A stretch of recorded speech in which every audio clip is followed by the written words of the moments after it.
ओम श्री गणेशाय नमः।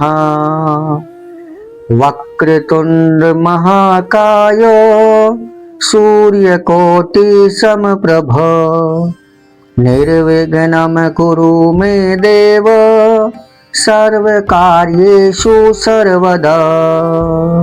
बोलो श्री हनुमान जी गुरु महाराज की जय। श्री दुर्गाय नमः। मेरे प्यारे धर्म प्रेमियों एवं मेरे प्यारे श्रद्धालु बंधुओं, जय माता दी। हमने आपको अपनी पहली प्रस्तुति में श्रीमद् देवी भागवत महापुराण के 5वें स्कंद के अध्याय 17 और अध्याय 18 की पावन कथा सुनाई थी, जिसमें हमने आपको दुर्धर, त्रिनेत्र और अंधक जैसे राक्षसों के साथ साथ माँ दुर्गा ने महिषासुर का वध कैसे किया, इसकी कथा आपको सुनाई थी। आज हम आपके लिए लेकर आए हैं श्रीमद् देवी भागवत महापुराण के 5वें स्कंद के अध्याय 19 और अध्याय 20 की ये पावन कथा आरंभ करने से पहले आइए माँ भगवती का ध्यान करते हैं। सर्व मंगल मंगल्ये शिवे सर्वार्थ साधिके शरण्ये त्र्यंबके गौरी नारायणी नमोस्तुते। मेरे प्यारे भाइयों और बहनों, आज हम आपको श्रीमद् देवी भागवत महापुराण के 5वें स्कंद के अध्याय 19 और अध्याय 20 की पावन कथा सुनाएंगे, जिसमें आपको हम बताएंगे कि महिषासुर के वध के उपरांत सभी देवताओं ने प्रसन्न होकर माँ भगवती की स्तुति की। देवताओं ने माँ भगवती की स्तुति किस प्रकार की, आज की कथा में आप इसका श्रवण करेंगे। इसके साथ साथ अध्याय 20 की कथा का भी आप आज आनंद लेंगे, जिसमें देवी का मणिद्वीप पधारना तथा राजा शत्रुघ्न का भूमंडलाधिपति बनना। तो आइए मेरे प्यारे धर्म प्रेमियों एवं मेरे प्यारे भाइयों और बहनों, आरंभ करते हैं श्रीमद् देवी भागवत महापुराण की ये पावन कथा। मेरे प्यारे भाइयों और बहनों, कथा आरंभ करने से पहले आपसे हमारी प्रार्थना है कि यदि आप हमारे चैनल पर नए हैं तो कृपया आप हमारे चैनल को सब्सक्राइब करें और पौराणिक कथाओं का आनंद लें। तो आइए आपका ज्यादा समय ना लेते हुए आरंभ करते हैं श्रीमद् देवी भागवत महापुराण की ये पावन और पवित्र कथा। ओम श्री दुर्गाय नमः। श्री जगदम्बिकाय नमः। बोलो श्रीमद् देवी भागवत महापुराण की जय। श्रीमद् देवी भागवत महापुराण 5वां स्कंध अध्याय 19। देवताओं द्वारा देवी भगवती की स्तुति। व्यास जी बोले, महिषासुर का संहार देखकर इंद्र आदि प्रधान देवता परम प्रसन्न हुए और वे जगदम्बिका की स्तुति करने लगे। देवता बोले, हे देवी, आपकी ही शक्ति से ब्रह्मा इस जगत का सृजन करते हैं, भगवान विष्णु पालन करते हैं और शिवजी प्रलय काल में संहार करते हैं। आपकी शक्ति से रहित हो जाने पर वे कुछ भी करने में समर्थ नहीं हो सकते। अतः जगत का सृजन, पालन और संहार करने वाली आप ही हैं।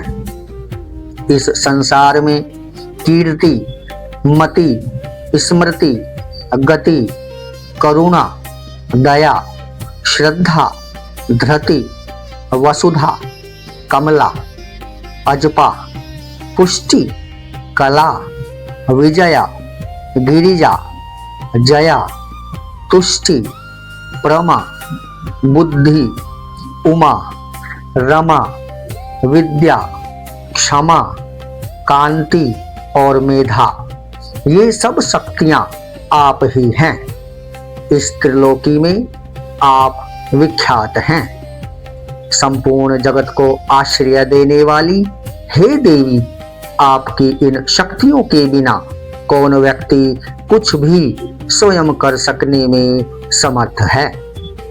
हे अम्ब, धारणा शक्ति भी निश्चित रूप से आप ही हैं, अन्यथा कच्छप और शेषनाग इस पृथ्वी को धारण कर सकने में कैसे समर्थ हो पाते। पृथ्वी शक्ति भी आप ही हैं।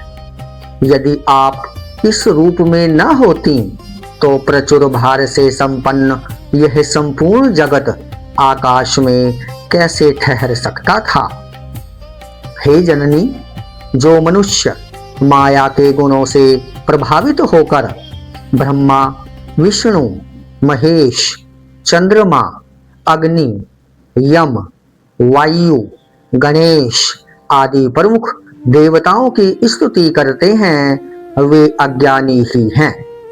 क्योंकि क्या वे देवता भी आपकी कृपा शक्ति के बिना उन मनुष्यों को कार्य फल प्रदान करने में समर्थ हो सकते हैं।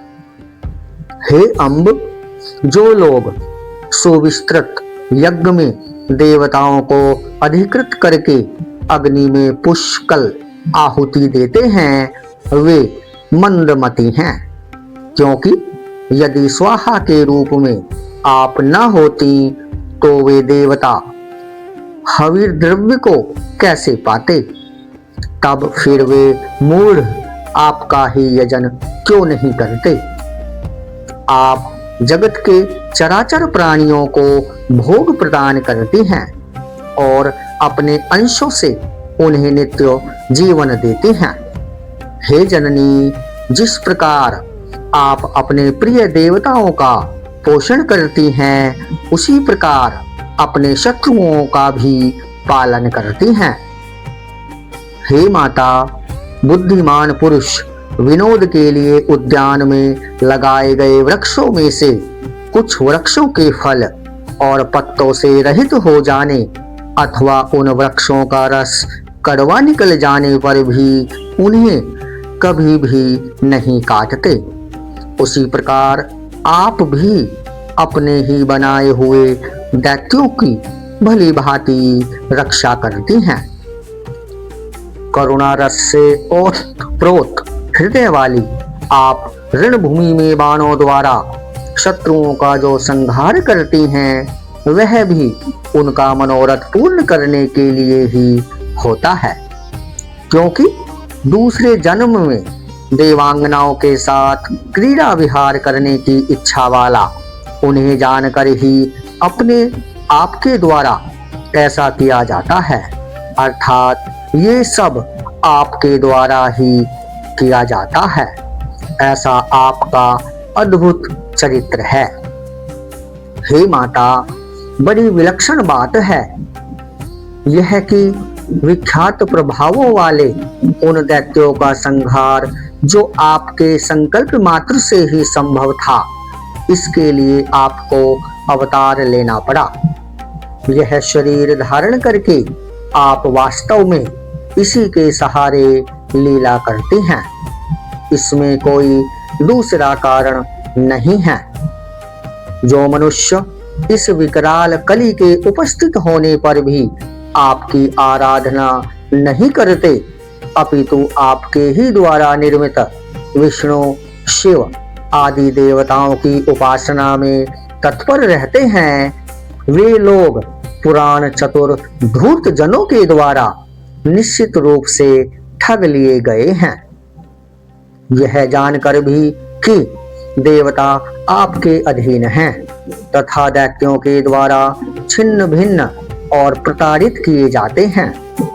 जो मनुष्य श्रद्धापूर्वक भूलोक में अन्य देवताओं की उपासना करते हैं, वे मानो हाथ में अत्यंत प्रकाशमान दीपक लेकर भी किसी जल रहित भयानक कूप में जा गिरते हैं। हे माता, आप ही सुखदायिनी विद्या तथा दुखदायिनी अविद्या हैं और आप ही मनुष्यों के जन्म मृत्यु का दुख दूर करने वाली हैं। हे जननी, मोक्ष की कामना करने वाले लोग तो आपकी आराधना करते हैं, किंतु मंद बुद्धि अज्ञानी तथा विषय भोग परायण मनुष्य आपकी आराधना नहीं करते हैं। ब्रह्मा, विष्णु, महेश तथा अन्य देवतागण आपके शरणदायक चरण कमल की निरंतर उपासना करते हैं, किंतु जो अल्प बुद्धि मनुष्य भ्रमित होकर मन से आपकी आराधना नहीं करते हैं, वे संसार सागर में बार बार गिरते हैं। हे चंडिका, आपके चरण कमल से उत्पन्न हुई धूलि के प्रभाव से ही ब्रह्मा सृष्टि के प्रारंभ में संपूर्ण भुवन की रचना करते हैं, विष्णु पालन करते हैं और शिव जी संहार करते हैं।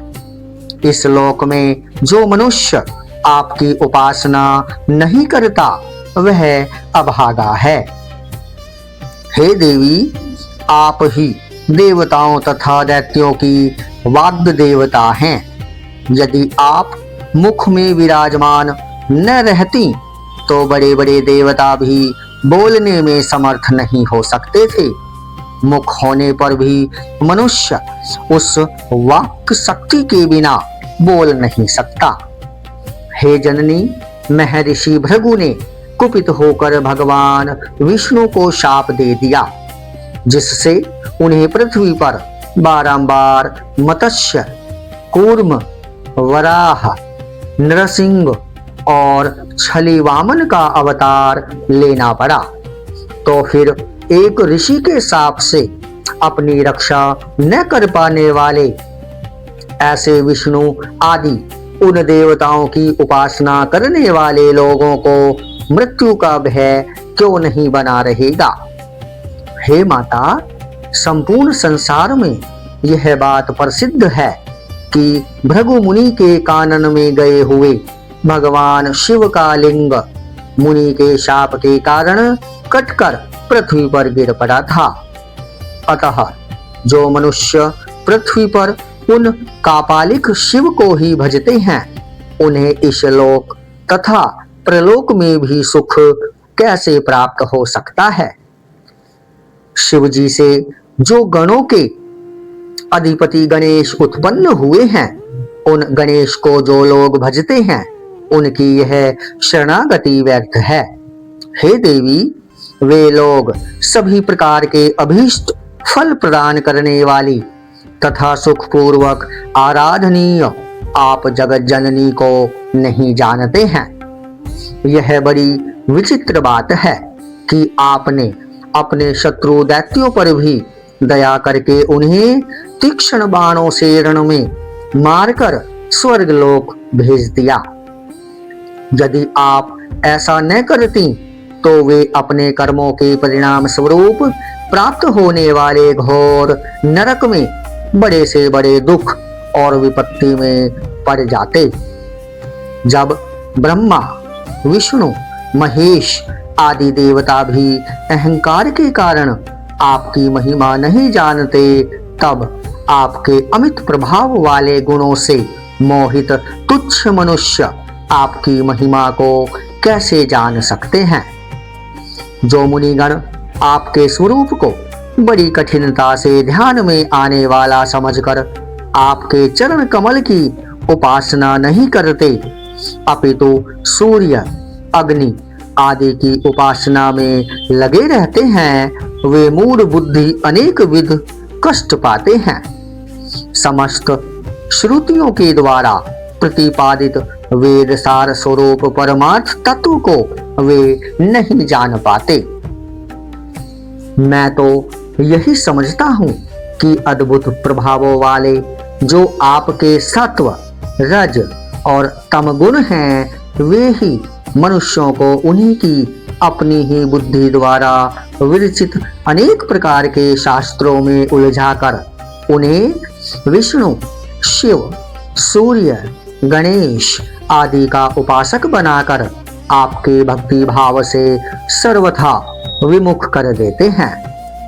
हे अंबिके, जो लोग विष्णु तथा शिव की पूजा और भक्ति से परिपूर्ण शास्त्रों के उपदेश द्वारा ब्राह्मणों को आपके चरणों से विमुख कर देते हैं, उनके ऊपर भी आप क्रोध नहीं करती हैं, बल्कि दया ही करती हैं और इसके अतिरिक्त मोहन आदि मंत्रों के ज्ञाताओं को भी आप संसार में बहुत प्रसिद्ध बना देती हैं।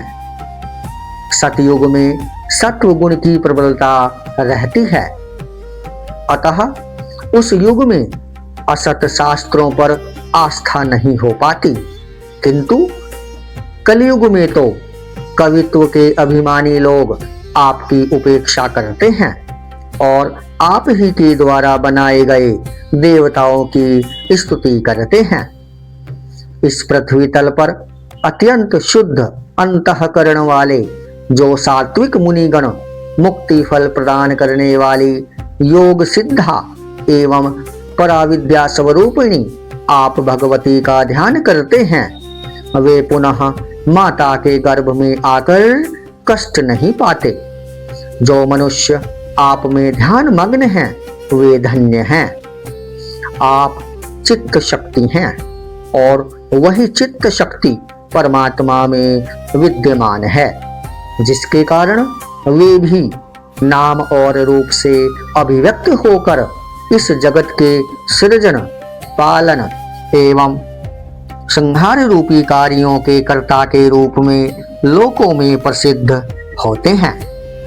उन परमात्मा के अतिरिक्त दूसरा कौन है जो आपसे रहित होकर अपनी शक्ति से इस जगत का सृजन, पालन और संहार करने में समर्थ हो सकता है?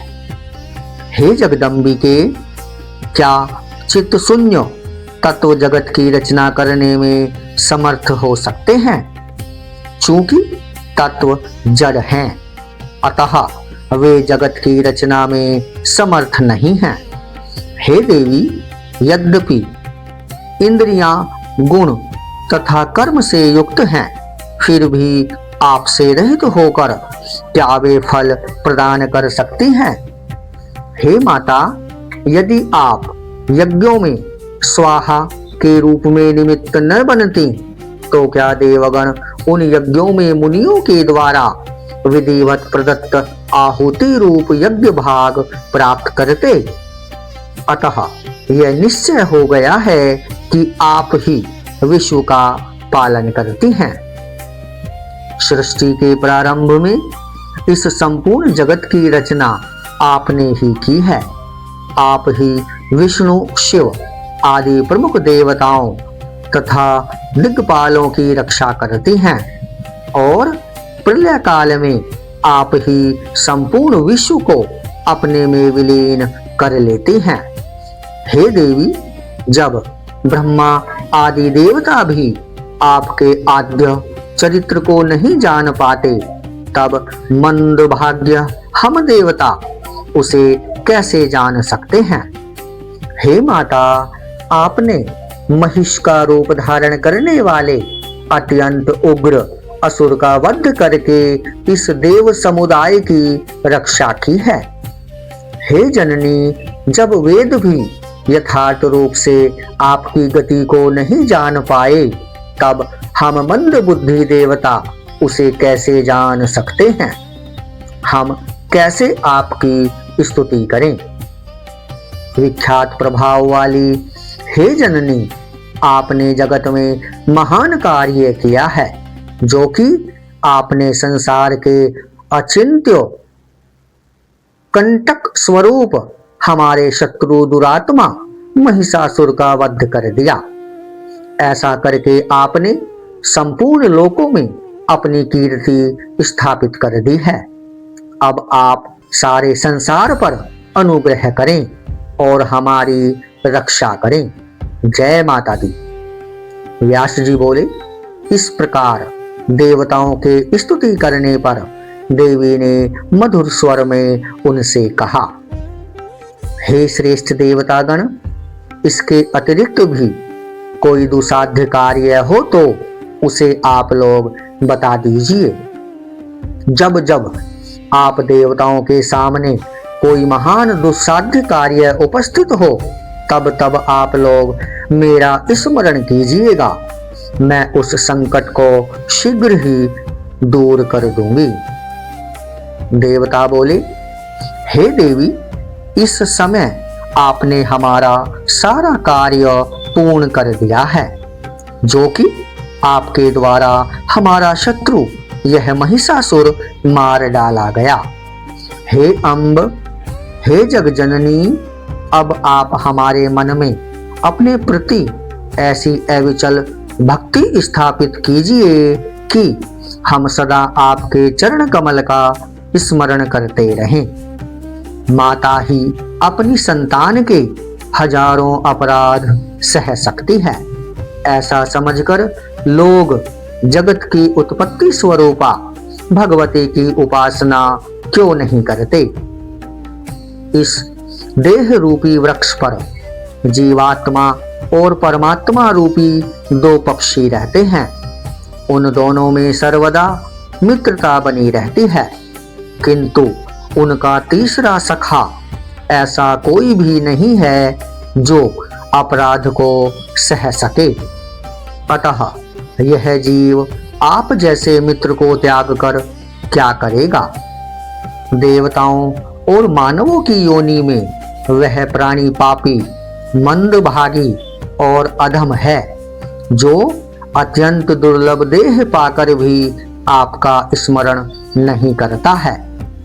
हम मन, वाणी और कर्म से बार बार यह सत्य कह रहे हैं कि सुख अथवा दुख प्रत्येक परिस्थिति में एकमात्र आप ही हमारे लिए अद्भुत शरण हैं। हे देवी, आप अपने समस्त श्रेष्ठ आयुधों द्वारा हमारी निरंतर रक्षा करें। आपके चरण कमलों की धूलि को छोड़कर हमारे लिए कोई दूसरा शरण नहीं है।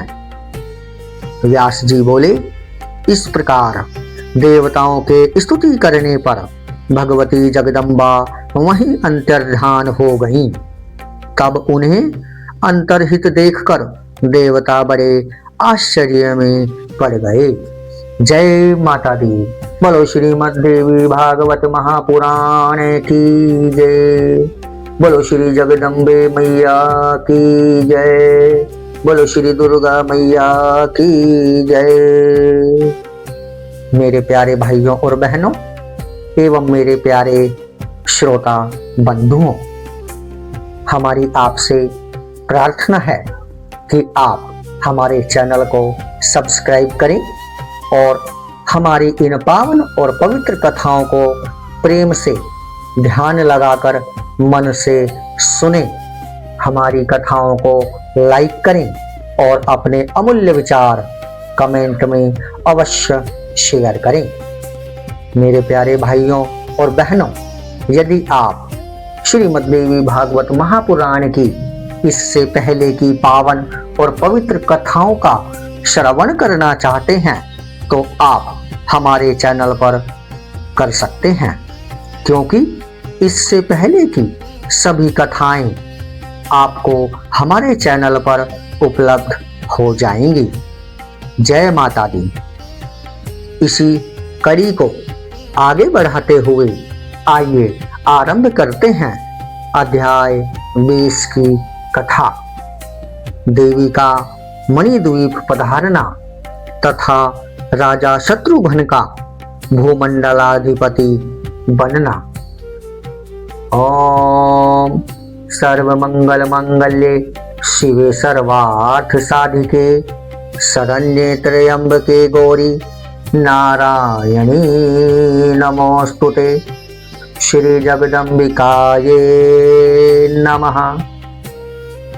जनमेजय बोले, हे मुने, अब मैंने भगवती के अत्यंत अद्भुत तथा जगत को शांति प्रदान करने वाले प्रभाव को तो देख लिया, फिर भी हे द्विजवर, आपके मुखारविंद से निकली हुई सुधामयी कथा को बार बार सुनते हुए भी मुझे तृप्ति नहीं हो रही है।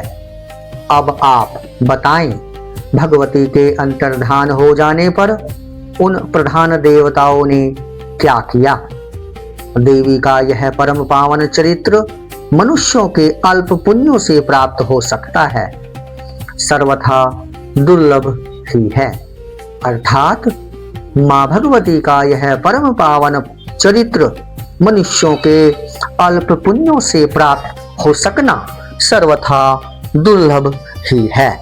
अल्प भाग्य वाले मनुष्य को छोड़कर भगवती के कथा श्रवण में सदा तत्पर कर्णपुट वाला ऐसा कौन होगा जो देवी के कथामृत से तृप्ति प्राप्त कर लेता है? जिस कथा अमृत का पान करने से मनुष्य अमरत्व प्राप्त कर लेता है, उसे जो आदर पूर्वक नहीं पीते, उन मनुष्यों को धिक्कार है। भगवती जगदम्बा का लीला चरित्र देवताओं और बड़े बड़े मुनियों के लिए भी रक्षा का परम साधन है।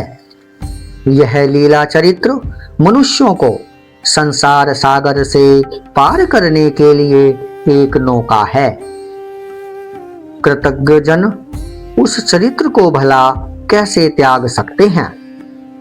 जीवन मुक्त तथा मोक्ष की कामना करने वाले अथवा रोगग्रस्त जो कोई भी सांसारिक प्राणी हो, उन सबको चाहिए कि वे अपने कर्णपुट से भगवती के इस सर्वार्थदायक कथा अमृत का पान करते रहें।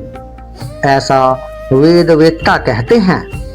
हे मुने, धर्म, अर्थ और काम में तत्पर राजाओं को तो विशेष रूप से कथा अमृत का पान करना चाहिए। जब मुक्त प्राणी तक उस कथा अमृत का पान करते हैं, तब मुक्ति से वंचित जन इसका पान क्यों ना करें? यह अनुमान करना चाहिए कि जिन लोगों ने अपने पूर्व जन्म में सुंदर कुंद पुष्पों, चंपा के पुष्पों तथा बिल्व पत्रों से भगवती का पूजन किया है, वे ही इस जन्म में भूतल पर भोग तथा ऐश्वर्य से संपन्न राजा होते हैं। जो मनुष्य पवित्र भारत भूभाग में यह मानव शरीर पाकर भी भगवती की भक्ति से रहित हैं तथा जिन्होंने उनकी आराधना नहीं की, वे सदा धन धान्य से हीन, रोगग्रस्त और निसंतान रहते हैं। साथ ही वे लोग दूसरों के दास बनकर निरंतर घूमते रहते हैं और आज्ञाकारी होकर दूसरों का भार ढोया करते हैं। वे दिन रात स्वार्थ साधन में लगे रहते हैं, फिर भी उन्हें अपना पेट भरने तक के लिए अन्न कभी नहीं मिलता। इस संसार में जो लोग अंधे, गूंगे, बहरे, लूले और कोढ़ी के रूप में कष्ट भोग रहे हैं, उनके विषय में विद्वानों को यह अनुमान कर लेना चाहिए कि उन्होंने भगवती की निरंतर आराधना नहीं की है। जो लोग राजोचित भोग से युक्त, ऐश्वर्य से संपन्न, अनेक मनुष्यों से सेवित और वैभवशाली दिखाई पड़ते हैं, उनके विषय में यह अनुमान लगाना चाहिए कि उन्होंने अवश्य ही जगदम्बा की उपासना की है। अतः हे सत्यवती नंदन, अब आप कृपा करके भगवती के उत्तम चरित्र का वर्णन कीजिए। आप बड़े दयालु हैं। उस पापी महिषासुर का वध करने के पश्चात देवताओं से भली भांति पूजित होकर सभी देवताओं के तेज से प्रादुर्भूत वे भगवती महालक्ष्मी कहाँ चली गईं? हे महाभाग, आपने अभी कहा है कि वे तुरंत अंतर्धान हो गईं। स्वर्गलोक अथवा मृत्युलोक किस जगह वे भगवती भुवनेश्वरी प्रतिष्ठित हुईं? वे वहीं पर विलीन हो गईं या वैकुंठ धाम में विराजने लगीं अथवा वे सुमेरु पर्वत पर विराजमान हुईं? अब आप मुझे यह सब यथार्थ रूप में बताइए। जनमेजय के ये वचन सुनकर श्री व्यास जी बोले, हे राजन, इसके पहले मैं आपसे रमणीय मणिद्वीप का वर्णन कर चुका हूँ। वह भगवती का क्रीड़ा स्थल है तथा उनके लिए सदा परम प्रिय बतलाया गया है, जहाँ ब्रह्मा, विष्णु और महेश स्त्री रूप में परिणत हो गए थे और पुनः पुरुषत्व पाकर वे अपने अपने कार्यों में संलग्न हो गए। वह परम सुंदर द्वीप सुधा सागर के मध्य में विराजमान है। भगवती जगदम्बा वहां अनेक रूपों में सदा विहार करती रहती हैं। महिषासुर के वध के पश्चात देवताओं से स्तुत तथा भली भांति पूजित होकर वे सनातनी माया शक्ति भगवती शिवा उसी मणिद्वीप में चली गईं, जहां वे निरंतर विहार करती रहती हैं। उन सर्वेश्वरी भगवती को अंतर्हित देखकर देवताओं ने सूर्य वंश में उत्पन्न महाबली एवं सभी शुभ लक्षणों से संपन्न अयोध्याधिपति शत्रुघ्न नामक पराक्रमी राजा को महिषासुर के सुंदर आसन पर अभिषिक्त किया। इस प्रकार इंद्र आदि सभी प्रधान देवता शत्रुघ्न को राज्य प्रदान करके अपने अपने वाहनों से अपने अपने स्थानों को चले गए। हे भूपते, उन देवताओं के चले जाने पर पृथ्वी पर धर्म राज्य स्थापित हो गया और प्रजाएं सुखी हो गईं। मेघ उचित समय पर जल बरसाते थे और पृथ्वी पर उत्तम धान्य उत्पन्न होते थे। वृक्ष फलों तथा फूलों से सदा लदे रहते थे और वे लोगों के लिए बड़े सुखदायक हो गए। घड़े के समान थन वाली दुधारू गायें मनुष्यों को उनकी इच्छा के अनुसार दूध दिया करती थी।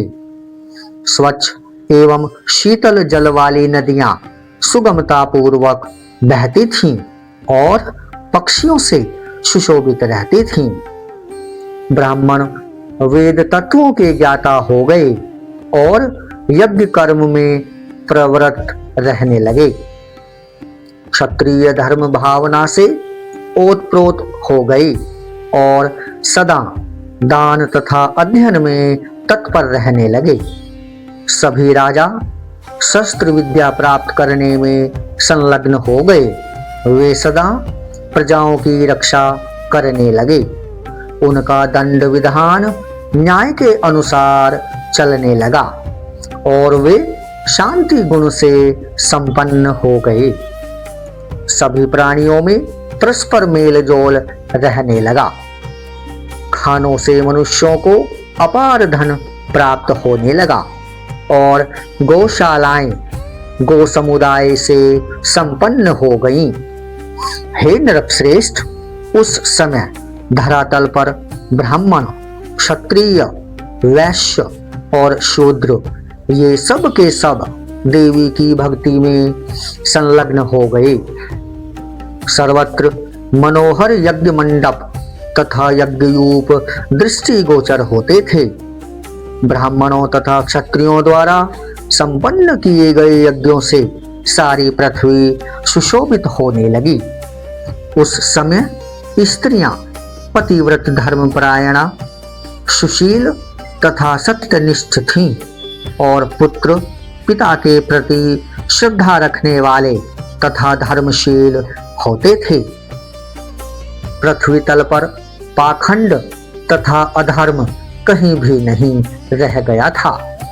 उस समय वेदवाद और शास्त्रवाद के अतिरिक्त अन्य कोई वाद प्रचलित नहीं थे। उस समय किसी में भी परस्पर कलह नहीं होता था, दीनता नहीं थी और किसी की अशुभ बुद्धि नहीं रह गई थी। सभी जगह लोग सुखी थे और आयु पूर्ण होने पर ही उनकी मृत्यु होती थी। किसी की अकाल मृत्यु नहीं होती थी। मित्रों में वियोग नहीं होता था। किसी पर कभी विपत्तियां नहीं आती थीं। अनावृष्टि नहीं होती थी, न अकाल पड़ता था और न तो दुखदायिनी महामारी ही मनुष्यों को ग्रसित करती थी। न किसी को रोग था और न किसी लोगों का आपस में डाह तथा विरोध ही था। सर्वत्र नर तथा नारी सब प्रकार से सुखी थे। सभी मनुष्य स्वर्ग में रहने वाले देवताओं की भांति आनंद भोगते थे। हे राजन, उस समय चोर, पाखंडी, धोखेबाज, दंभी, चुगलखोर, लंपट तथा जड़ प्रकृति वाले मनुष्य नहीं रह गए थे। हे भूपते, वेदों से द्वेष करने वाले तथा पापी मनुष्य उस समय नहीं थे, अपितु सभी लोग धर्मनिष्ठ थे और नित्य ब्राह्मणों की सेवा में लगे रहते थे। सृष्टि धर्म के 3 प्रकार होने के कारण ब्राह्मण भी 3 प्रकार थे, अर्थात सृष्टि धर्म के 3 प्रकार होने के कारण ब्राह्मण भी 3 प्रकार के थे, सात्विक, राजस तथा तामस। उनमें सत्व वृत्ति वाले सभी सात्विक ब्राह्मण वेदों के ज्ञाता तथा यज्ञ कार्यों में दक्ष, दान लेने की प्रवृत्ति से रहित, दयालु तथा संयम रखने वाले थे। वे धर्मपरायण रहकर सात्विक अन्नों से यज्ञ करते हुए सदा पुरोडाश के द्वारा विधि विधान से हवन करते थे और पशु बलि के द्वारा कभी भी यज्ञ संपन्न नहीं करते थे। हे राजन, वे सात्विक ब्राह्मण दान, अध्ययन और यज्ञ इन्हीं तीनों कार्यों में सदा अभिरुचि रखते थे। राजस ब्राह्मण वेद के विद्वान थे और वे क्षत्रियों के पुरोहित होते थे। वे यथाविधि मांस भक्षी थे। वे सदा 6 कर्मों में ही संलग्न रहते थे: यज्ञ करना, यज्ञ कराना, दान देना, दान लेना, वेद पढ़ना और वेद पढ़ाना। ये ही उनके 6 कर्म थे। तामस प्रकृति वाले ब्राह्मण क्रोधी और राग द्वेष परायण रहते थे। वे सदा राजाओं के यहाँ कर्मचारी के रूप में कार्य करते थे।